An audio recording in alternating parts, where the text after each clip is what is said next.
On March 8, 2014, Malaysia Airlines flight Mh370 lost contact with air traffic control at about 2:40 a.m. after departing from Kuala Lumpur, Malaysia at 12:41 a.m. The Boeing 777-200 aircraft was expected to land in Beijing, China at 6:30 a.m. the same day. The flight was carrying a total number of 227 passengers, including 2 infants and 12 crew members.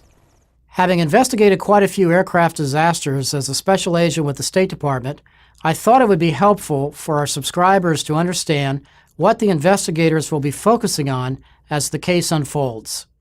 On a practical level, in aircraft disaster investigations, agents begin the investigation even before the crash debris has been located.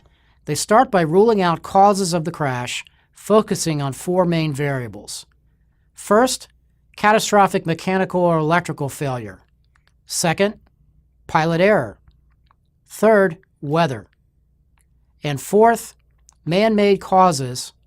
This category would include criminal sabotage, terrorism, or military activities such as missiles fired at the aircraft. In my judgment, the investigators in this case have likely already ruled out pilot error and weather based on what we've seen reported in the open source. The weather in the area was reported to be relatively good.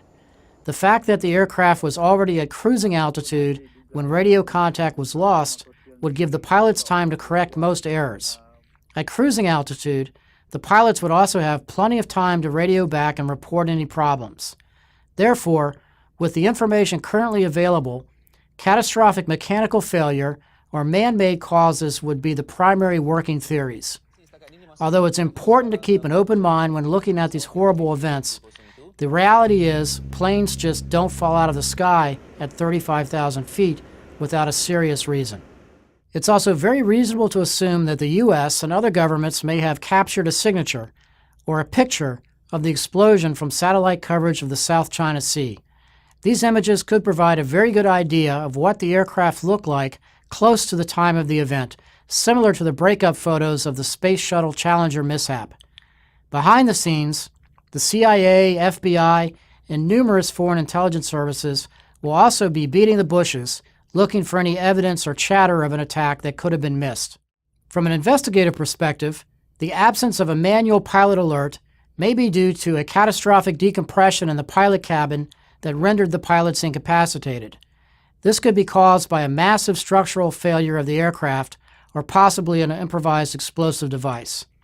The alleged change of course direction before the aircraft disappeared, as reported in some media, could be indicative of the cockpit nose shearing off and changing direction as the plane fell apart.